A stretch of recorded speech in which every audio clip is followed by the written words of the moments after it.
rejointe sur ce plateau le professeur Vincent Darouzé. Bonjour. Bonjour. Vous êtes chirurgien ORL. Vous pratiquez un grand nombre d'interventions en ambulatoire, nous le verrons.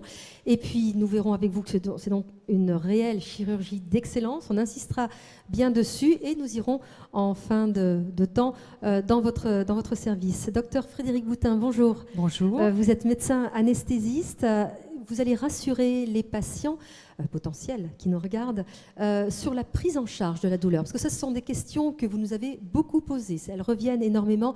Et si j'ai mal? Et comment est-ce que je peux contrôler ma douleur si je ne suis pas à l'hôpital?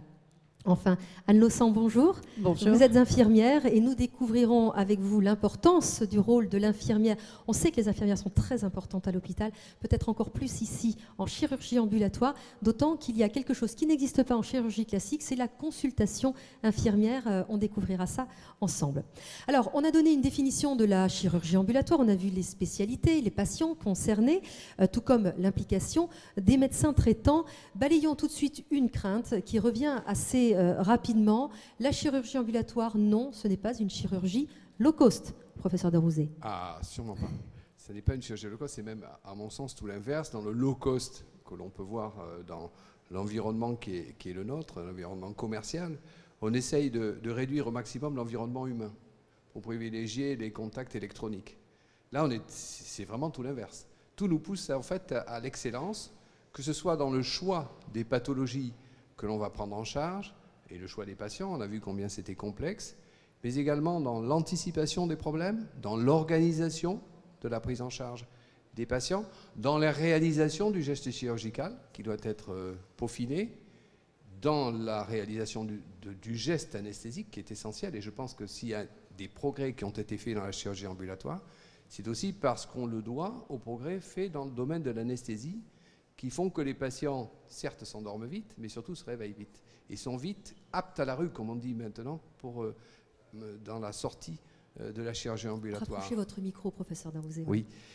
Et donc, au-delà de cette organisation, de cette anticipation, il y a la réalisation du geste, et il y a aussi, et surtout, comme l'a dit Madame Guérin tout à l'heure, l'importance de créer avec le médecin qui a référé le patient, ou le spécialiste ORL, comme c'est souvent mon cas pour la chirurgie que je pratique, avoir des connexions et faciliter le relais pour que le patient ait, quand il habite loin, ce qui est souvent le cas dans le cas des chirurgies faites en CHU, où les patients sont souvent éloignés, il est nécessaire qu'ils aient un référent médecin, généraliste, spécialiste, capable d'assumer quelques petits problèmes éventuels qui pourraient survenir dans le post-opératoire.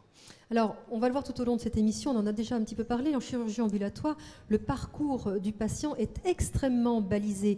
Anne Laussant, vous allez nous l'expliquer. Voyons tout d'abord ce qu'il se passe avant le jour J. Ça, c'est comme en chirurgie classique. Rendez-vous avec le chirurgien et l'anesthésiste.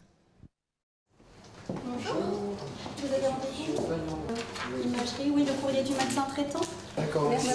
Au revoir. Au revoir. Allez-y, entrez. Bonjour.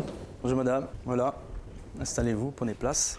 Sur le plan médical, est-ce que vous avez des problèmes de santé particuliers? Est-ce que vous avez déjà eu des problèmes cardiaques, des problèmes... Non, vous êtes jeune et en bonne santé. Concernant cette prise en charge ambulatoire, donc ça se présente sous la forme de ce qu'on appelle un passeport.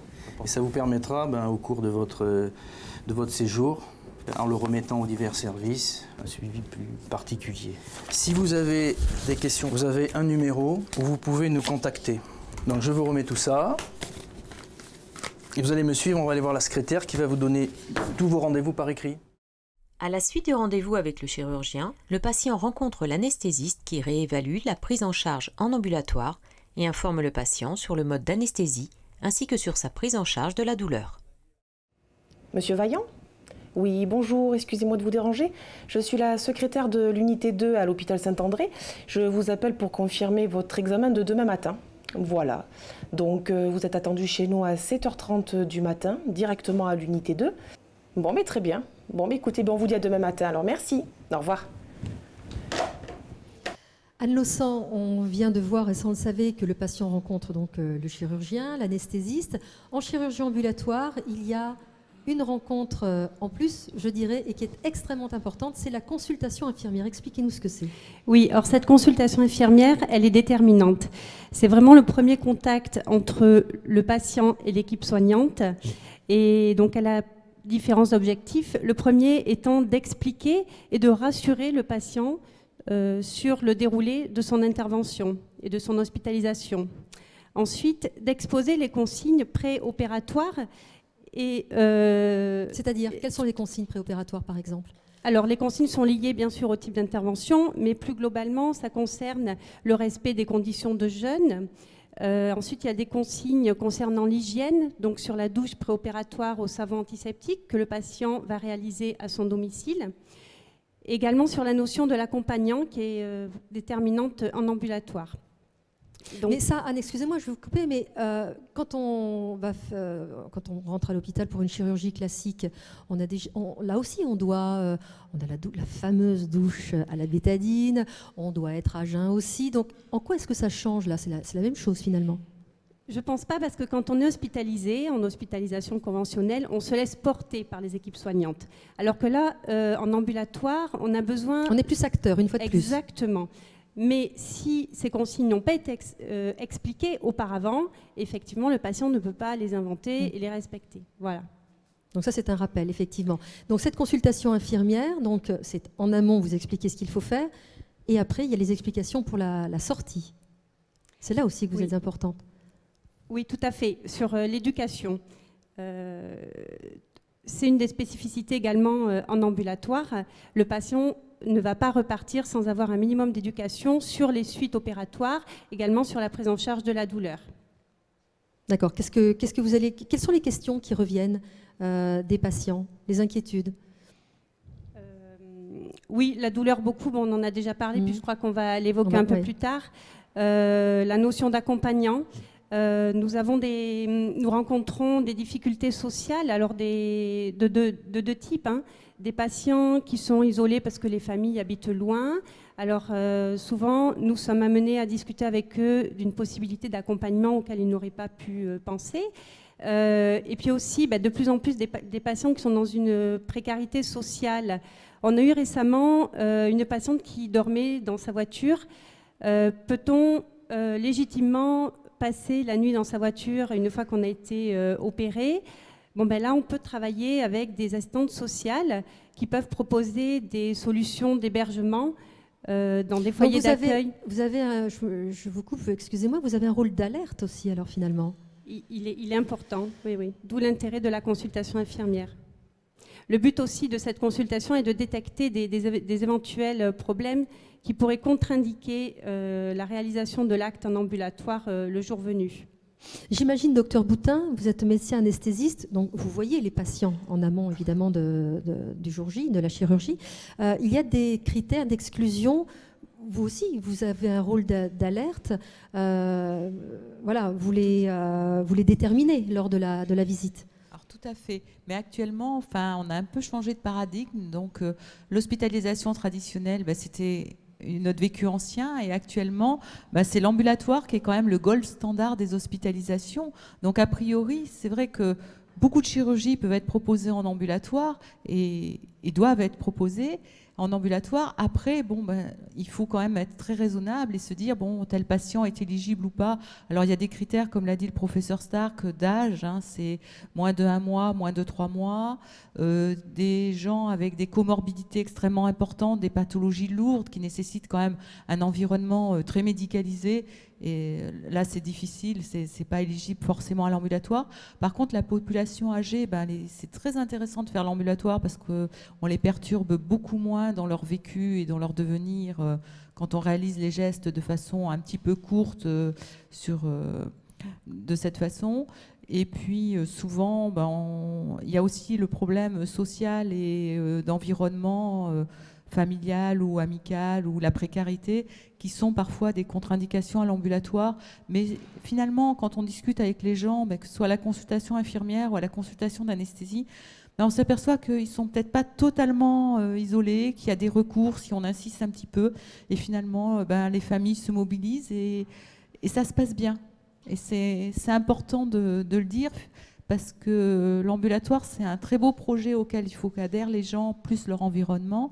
Et à partir du moment où ils ont choisi cette façon d'être hospitalisés en accord avec les propositions médicales, Et ben c'est vraiment quelque chose qui peut apporter beaucoup à leur façon d'envisager leur intervention. Alors, ils ont choisi, dites-vous, est-ce qu'on a le droit, même si on a choisi avec l'anesthésiste lors de la visite, est-ce qu'on a le droit finalement, peut-être pas au dernier moment, pas le matin même, mais finalement de rétro-pédaler et de dire non, finalement, moi je ne me sens pas de rentrer chez moi le soir même, je préférais quand même passer une nuit à l'hôpital, est-ce que c'est possible? Est-ce qu'on peut choisir finalement une chirurgie classique alors qu'au départ on était parti pour une ambulatoire? Alors, ça, c'est un petit peu difficile parce que c'est vrai que le fait de repasser en hospitalisation conventionnelle, ça représente en fait un échec de la chirurgie ambulatoire, ce qu'on appelle des échecs de la chirurgie ambulatoire, des petits dysfonctionnements organisationnels.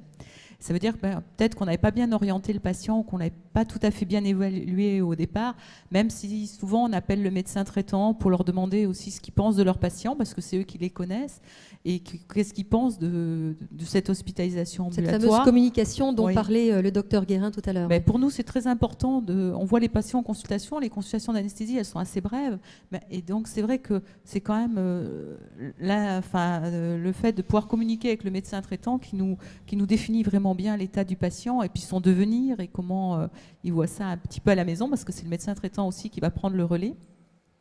Et puis c'est vrai que si vraiment quelqu'un me dit non, c'est pas possible, je peux pas sortir pour des raisons X ou Y, c'est évident que les solutions de recours, elles existent toujours et qu'on a toujours la possibilité de les héberger en hospitalisation beaucoup plus conventionnelle à l'hôpital. Il n'y a aucun problème. Jamais nous ne mettrons quelqu'un dehors. Contre son gré. Mais tout à fait. Et puis ce n'est pas du tout dans la politique du service ni la philosophie de l'ambulatoire. L'ambulatoire, c'est un projet auquel on adhère, auquel on est apte. Après, si ce n'est pas possible, ce n'est pas possible. Ce n'est pas un problème. On ne sera pas puni pour autant. Voilà. Professeur Darouzé, la qualité de la prise en charge est équivalente. Alors, on a vu effectivement au niveau de l'accueil, ça c'est sûr. On parlait tout à l'heure de chirurgie d'excellence. On retrouve, rassurons bien les patients potentiels, on retrouve cette même excellence, que ce soit au niveau du bloc, des instruments, des chirurgiens. Je veux dire, c'est pas parce que c'est de l'ambulatoire qu'on veut nous mettre un petit peu dans un coin avec...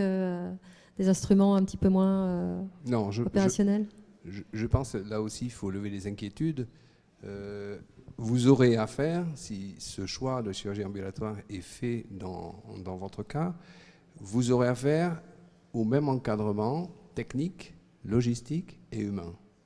Et le chirurgien sera le même, c'est le chirurgien que vous aurez rencontré lors de la consultation préopératoire, celui qui aura posé l'indication. Et comme toujours dans la relation duale qui est celle du médecin ou du chirurgien et de son patient, il y a un rapport de confiance, une information qui est délivrée, et tout le monde est dans ce projet chirurgical. Alors nous sommes dans un CHU, il y a évidemment un rôle éducatif que nous faisons auprès de nos jeunes. Il faut bien former les chirurgiens. Arrive un moment où un chirurgien doit se retirer et penser à autre chose dans sa vie, mais il faut qu'entre-temps, il a formé des équipes, et ces équipes participent aussi à l'action chirurgicale. Vous voulez dire que les chirurgiens qui opèrent en ambulatoire ont une formation particulière? Il faut se former. Nous formons nos chirurgiens à ce qui sera leur futur. Moi, j'ai vécu toutes ces mutations. Je rappelle toujours à mes jeunes élèves que quand j'étais l'élève de mon maître Michel Portman, un grand des grands de la chirurgie de l'oreille, en France et dans le monde, eh bien, les patients qui étaient opérés de tympanoplastie restaient une semaine dans le service à faire des fumigations. Aujourd'hui, le même patient sort le soir. Donc, ça prouve une évolution extraordinaire de la prise en charge. Et pourtant, il n'y a pas plus d'ennuis, il y a plutôt moins d'infections, et l'environnement reste le même. Et le contact avec le chirurgien reste le même. Donc il y a une évolution effectivement des techniques, il y a une évolution de cette prise en charge, mais il y a une évolution des mentalités aussi alors. Je crois que l'évolution des mentalités, elle se fait chez les patients. On voit le succès considérable que la perspective de la chirurgie ambulatoire amène chez les patients, qui la plébiscitent. Et chez les chirurgiens, après, il faut quand même dire la vérité et la vraie vérité. Soyez honnête. Oui, après une période de doute qui fut la nôtre, parce qu'on n'était pas certain que finalement l'organisation pourrait suivre avec une telle efficacité et que nos collègues anesthésistes puissent arriver à développer des techniques d'anesthésie qui permettent effectivement aux patients de se retrouver en état de rentrer chez lui. Eh bien, on s'est rendu compte, au final, que tous ces doutes devaient être levés et qu'on était tout à fait en perspective pour pouvoir faire ce type de prise en charge le mieux du monde et avec des résultats que nos patients nous rapportent. Hein. Ils sont absolument ravis de ce type de prise en charge et sont bien contents d'avoir retrouvé les leurs, même s'ils habitent loin, plutôt que de rester hospitalisés une nuit à l'hôpital. Alors justement, on rentre chez soi le soir. Quid de la douleur et de la prise en charge de la douleur? Ça, c'est une question récurrente. Effectivement, je rentre chez moi, j'ai une opération du pied, c'est extrêmement douloureux. Comment est-ce que je vais gérer la douleur? Docteur Boutin, qu'est-ce qui est mis à disposition du patient? Alors, tout notre arsenal thérapeutique, le même que celui de l'hôpital, hein, tout à fait. Il est à disposition en ville comme à l'hôpital, il n'y a aucun problème. La douleur, elle doit toujours être, en fait, elle est toujours discutée et anticipée au cours de la consultation d'anesthésie, au cours de la consultation infirmière, parce qu'il y a vraiment, nous donnons une première information, nous essayons de distribuer les ordonnances dentalgiques à la consultation d'anesthésie. Et puis, il y a vraiment un rappel infirmier en insistant sur l'observance du traitement qui a été prescrit.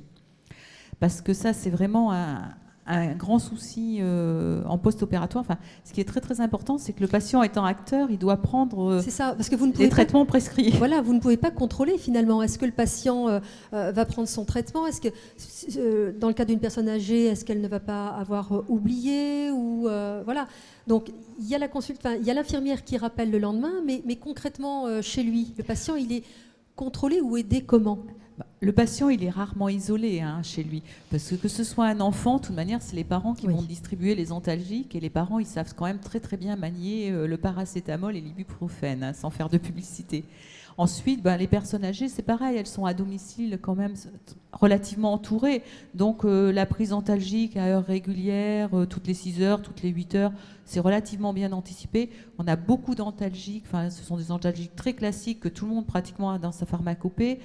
On peut aussi avoir de la morphine voie orale, c'est tout à fait possible en médecine de ville et en prescription post-opératoire. Hein, c'est pas du tout réservé à l'hôpital. Hein. Bon, alors après c'est un petit peu plus spécifique, un peu encadré avec le médecin traitant. On est un petit peu vigilant sur les prescriptions, mais quand c'est bien explicité en amont, qu'il y a une bonne redite aussi infirmière, etc., ça se passe vraiment bien. Et puis après, il y a toute la gestion des cathéters périnerveux. Quand les gens, pour de la chirurgie orthopédique, partent avec un cathéter, donc une gestion de pompe, etc. Ça a bien été expliqué en amont. C'est anticipé. La sortie est anticipée avec un prestataire de service, avec le médecin traitant en aval. Bon, et de toute manière, dans tous les cas, il y a toujours un numéro à rappeler, soit le numéro du service de 7h du matin à 20h. Et puis, tous les soirs, nous avons des numéros d'astreinte pour chaque spécialité concernée. Et puis, toujours la possibilité de faire appel en recours à son médecin traitant qui aura été informé, qui a reçu normalement le compte-rendu opératoire, un petit courrier, etc., qui sait comment ça s'est passé, comment ça... On n'est pas seul quand on rentre chez soi, finalement. On est très, très accompagné en post-opératoire. On vous rappelle le lendemain pour bien repréciser les choses. Si on a besoin de cet infirmier, on sort avec son ordonnance, donc dès le soir même ou le lendemain, on peut avoir quelqu'un qui vient faire vos pansements, qui va redonner des consignes aussi de post-opératoire. Donc c'est vraiment... le patient est en chirurgie ambulatoire, oui, c'est une chirurgie le one day surgery, mais en sachant qu'il y a une prise en charge en amont et en aval, et vraiment jusqu'à la guérison complète, ils sont suivis. Et puis il y a toujours le recours de revenir à l'hôpital s'il y a le moindre problème. Enfin, c'est absolument pas une chirurgie c'est un one day surgery, mais vraiment avec un accompagnement global sur tout le temps du préopératoire et de la guérison post-opératoire. Et du post-opératoire. Anne Laussant, ce fameux coup de fil que vous passez le lendemain pour savoir si la nuit s'est bien passée, s'il n'y a pas de douleur plus forte que prévu, etc. Ça, c'est extrêmement important. Quels sont les retours que vous avez dans la majorité des cas? Les patients sont très contents de ce rappel du lendemain. Effectivement, l'évaluation de la douleur fait partie des critères que l'on va évaluer lors du rappel du lendemain, mais pas seulement. La bonne forme physique, tout simplement, éviter d'avoir un effet secondaire lié à l'anesthésie, éventuellement aussi la surveillance du saignement, et puis on vérifie le respect de toutes ces consignes. Est-ce que le patient a prévenu son infirmière pour qu'elle puisse venir faire les soins? Est-ce que le patient a bien observé ce qu'on lui a dit sur la prise en charge de la douleur. Voilà, c'est vraiment l'occasion de refaire le point avec lui sur son état de santé global. Est-ce qu'il vous est arrivé parfois d'avoir un patient ou un petit peu en panique et qui vous disent non, j'y arrive pas, je suis pas bien, je me sens pas bien? Ben, honnêtement, je crois que c'est jamais arrivé. Écoutez, c'est parfait. Après, il faut savoir que, il y a toujours des critères de sortie que l'on valide au moment du retour à domicile du patient. La douleur aiguë, bien sûr, peut contre-indiquer une sortie. Un état de stress aussi, quand on sent que le patient ne peut pas se gérer à la maison, on transforme l'hospitalisation en ambulatoire en conventionnel. Pardonnez-moi, il est toujours temps de réévaluer. Voilà, c'est une question que vous nous avez posée via la plateforme Internet. Si je me réveille avec des douleurs, nous demande cet internaute, est-ce que je peux rester à l'hôpital? Ou est-ce que, sous prétexte que j'ai coché la case ambulatoire, je rentre chez moi avec 3 paracétamol de plus? Rien n'est jamais définitif. On est là pour réajuster si besoin, en sachant que le patient pourra rentrer chez lui à partir du moment où la douleur est acceptable avec les médicaments. Et une douleur acceptable, ça se situe, comme vous dites, entre 1 et 10 à combien? Ça va être en fonction de la personne? Exactement. Ouais. Ok. Alors, avant de sortir de l'hôpital et de rentrer chez lui, bien sûr, le patient reçoit la visite du chirurgien. On l'a dit, il est appelé par une infirmière. Le suivi est très important. On revoit ça tout de suite en images.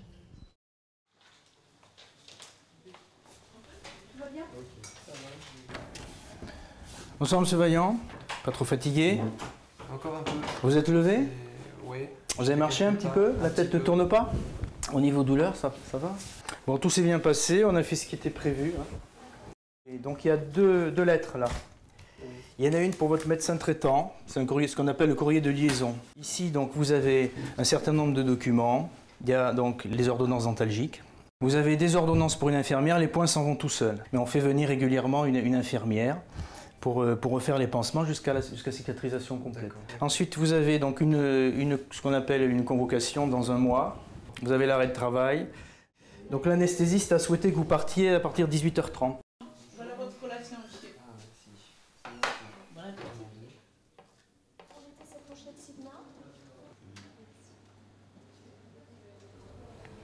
Oui, bonjour Monsieur Vaillant.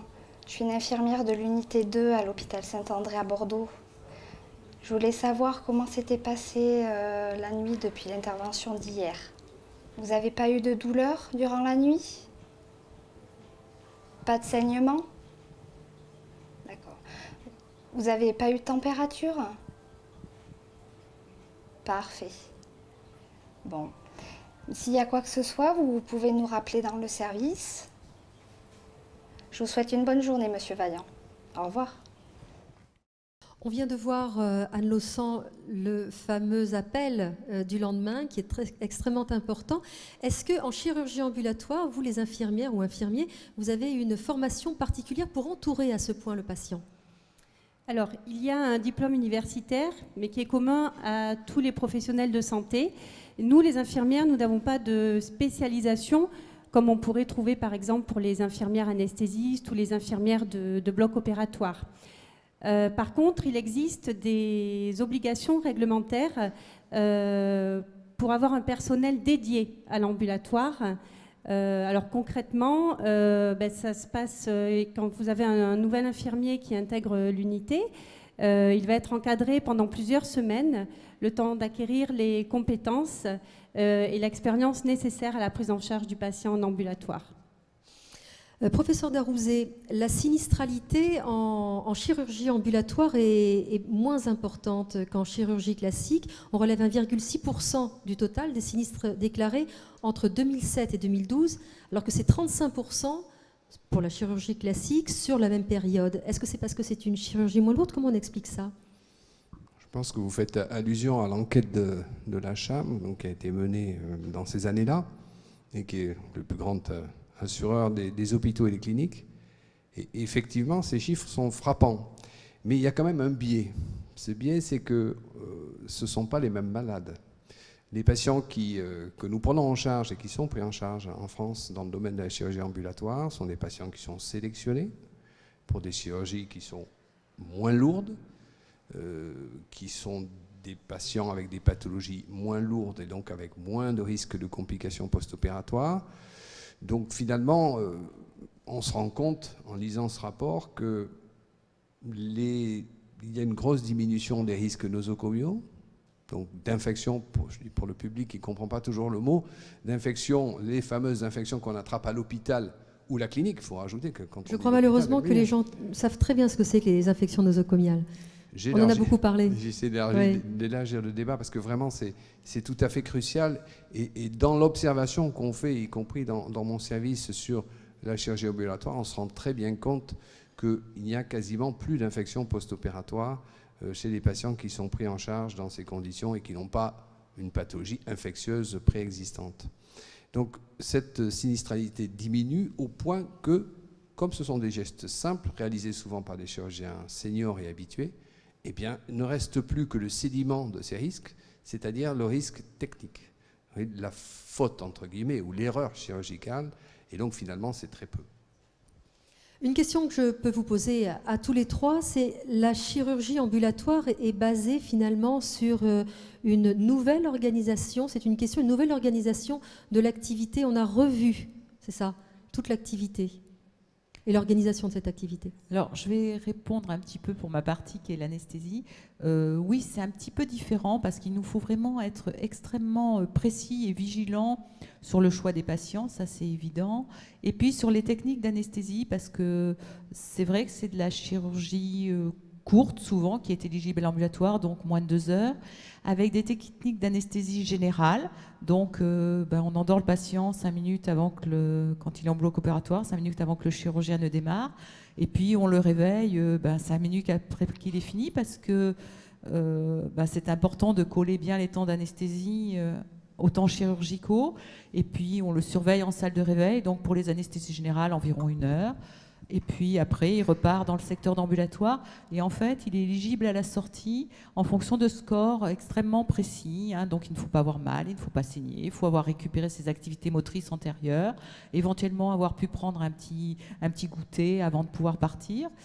Et donc, c'est vraiment une organisation extrêmement sophistiquée, avec des scores médicaux assez stricts, qu'on doit valider à chaque étape. Qu'est-ce que vous appelez les scores médicaux ? C'est-à-dire qu'à chaque étape, on réévalue, surtout pour les étapes de sortie, on réévalue vraiment le patient pour qu'il reparte chez lui, mais en ayant récupéré ses fonctions motrices, cérébrales, et au moins à l'identique de ce qu'il était quand il est arrivé. C'est-à-dire que jamais un patient ne repartira si on trouve qu'il y a eu un saignement anormal, une douleur qui n'est pas conforme avec la chirurgie et tout à fait acceptable. Donc sur la fameuse échelle, c'est moins de 3. Voilà. Qui donne le ticket de sortie finalement ? Qui le valide ? Est-ce que c'est l'anesthésiste, le chirurgien, l'infirmière ? Puisqu'elle est, je dirais, elle est la dernière étape, enfin, elle est celle qui va voir le patient en dernier. Qui va donner le bulletin de sortie ? Alors, il y a plusieurs cas, en fait, je vais parler un petit peu. Donc, c'est la signature de la sortie, elle est conjointe. Il faut que ce soit un médecin, c'est soit le chirurgien, et c'est principalement le chirurgien parce qu'ils revoient leurs patients, ils réexplicitent la chirurgie, ils rassurent aussi, ils informent, c'est tout à fait normal.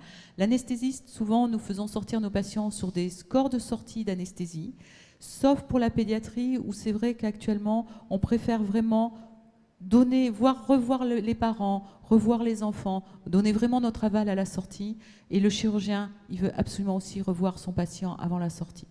Mais pour les adultes, c'est un petit peu différent. On valide sur des scores pour l'anesthésie le plus souvent, à moins qu'il y ait des indications un peu spécifiques. Et là, dans ces cas-là, on revoit les patients.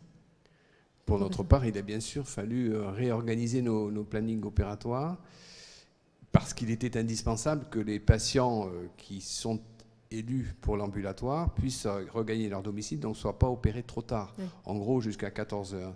Donc les programmes opératoires dans nos blocs sont réorganisés de façon à coller à cette organisation-là. Donc on commence beaucoup plus tôt ? On ne commence pas nécessairement plus tôt, mais effectivement on va opérer essentiellement les patients qui sont élus à l'ambulatoire le matin. Maintenant, comme ça représente une part croissante de notre activité, on peut dire que par exemple dans mon service, il y a un bloc qui fait de la chirurgie lourde, cancérologique, qui n'est pas éligible et qui lui fonctionnent jusqu'à 18 h, et les autres blocs qui s'arrêtent un peu plus tôt font essentiellement de l'ambulatoire à 90%.